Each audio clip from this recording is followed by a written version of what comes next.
Content writing versus content marketing, क्या होते हैं ये दोनों? आज हम इस बारे में बात करेंगे। हेलो अस्सलाम वालेकुम, मेरा नाम एजाज़ अहमद है और मैं BWC क्रिएटिव का फाउंडर हूँ। आज हम बात करेंगे कंटेंट राइटिंग और कंटेंट मार्केटिंग के दरमियान क्या फ़र्क होता है और क्यों ज़रूरी है कि आपको इसके बारे में पता होना चाहिए। बहुत सिंपली मैं आपको बताऊंगा कि जब कोई आर्टिकल या कोई भी कंटेंट का पीस मार्केटिंग के लिए ऑप्टिमाइज्ड नहीं होता तो वो होता है कंटेंट राइटिंग, और जब वो मार्केटिंग के लिए ऑप्टिमाइज्ड होता है या SEO ऑप्टिमाइज्ड होता है तो उसे हम कहते हैं कंटेंट मार्केटिंग। ना अब आप बोलेंगे यार ये ऑप्टिमाइज्ड होता है मार्केटिंग के लिए, इसका क्या मतलब है? मैं आपको सिंपली बताता हूँ। इसका एग्जाम्पल ये है कि जब आप वेबसाइट पे जाते हैं किसी भी मुख्तलिफ वेबसाइट्स पे, तो आपको वहाँ पे ब्लॉग्स की सूरत में कंटेंट नज़र आएगा, आर्टिकल्स होंगे, मुख्तलिफ चीज़ों के ऊपर बातचीत होगी, लाइफ स्टाइल हो सकता है, फूड के हवाले से, खानों के ऊपर बात होती है, तो वो कंटेंट मार्केटिंग कहलाती है। क्यों? क्योंकि उसके अंदर ख़ास तौर पे ध्यान रखा जाता है कि वो जो आर्टिकल है वो ज़्यादा से ज़्यादा लोग पढ़ें।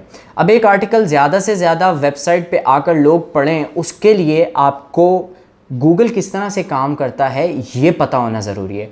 और गूगल किस तरह से काम करता है, किस तरह से रैंक करता है सर्चेस को, उसकी जो साइंस है उसको हम कहते हैं सर्च इंजन ऑप्टिमाइजेशन। तो अब आपको ये समझ आ गया कंटेंट मार्केटिंग क्या होती है। अब कंटेंट राइटिंग क्या होती है? कंटेंट राइटिंग का एग्जांपल हम ले सकते हैं कि आप किसी का असाइनमेंट करते हैं।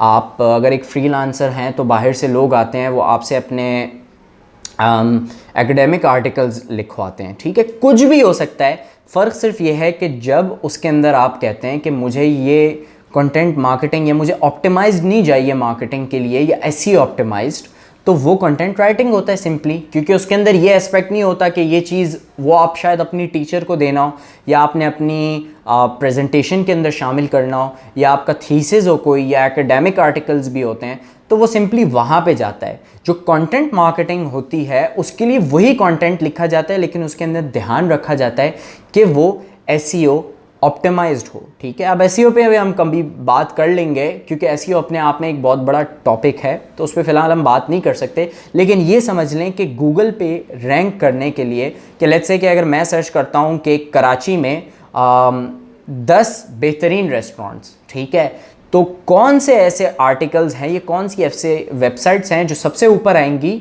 ये एक साइंस है, ये एक गेम है, और इसको हम कहते हैं सर्च इंजन ऑप्टिमाइजेशन। तो अब हम बात कर लेते हैं कि 3 ऐसी वजूहात के क्यों आपको इन चीज़ों का फ़र्क पता होना चाहिए, कंटेंट राइटिंग और कंटेंट मार्केटिंग में क्या फ़र्क होता है। सबसे पहले इसके अंदर ये चीज़ है कि अगर आपको नहीं पता, मैंने बहुत सारे लोगों को देखा है कि वो अगर कंटेंट लिखते हैं तो वो हर जगह CV दे रहे हैं अपने या अप्लाई कर रहे हैं, लेकिन ज़रूरी नहीं है कि जहाँ वो अप्लाई कर रहे हैं उनको कंटेंट राइटर चाहिए हो।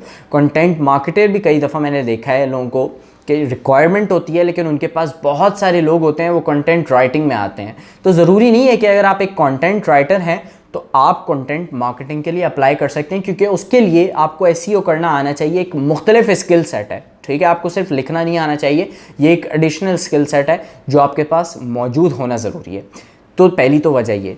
दूसरी वजह उसके अंदर ये है कि अगर आप एक प्रोफेशनल हैं, या लेट्स से कि फॉर एग्जांपल अगर आप HR में मौजूद हैं, या आप किसी कंपनी के लिए एक बंदा हायर करना चाहते हैं कंटेंट मार्केटिंग का, तो आपको पता होना चाहिए कि इसका क्या फ़र्क है। अगर आपको पता ही नहीं होगा कि कंटेंट मार्केटिंग और कंटेंट राइटिंग का क्या फ़र्क है, तो जाहिर है बहुत पॉसिबिलिटी है कि आप एक गलत बंदे को हायर कर लें, ठीक है। तो ये दूसरी वजह थी हमारी।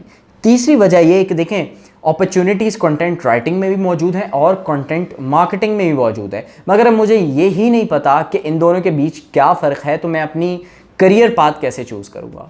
तो ये 3 रीज़न्स हैं जिसकी बुनियाद पे कंटेंट राइटिंग और कंटेंट मार्केटिंग का डिफरेंस आपको समझना ज़रूरी है। और अगर आपको ये वीडियो समझ में आई है तो मुझसे अपना फीडबैक शेयर करें, अगर नहीं पसंद आई तो भी फीडबैक शेयर करें, और अपने दोस्तों के साथ भी शेयर करें ताकि वो गलत जगह अप्लाई करने से बच सकें। Thank you.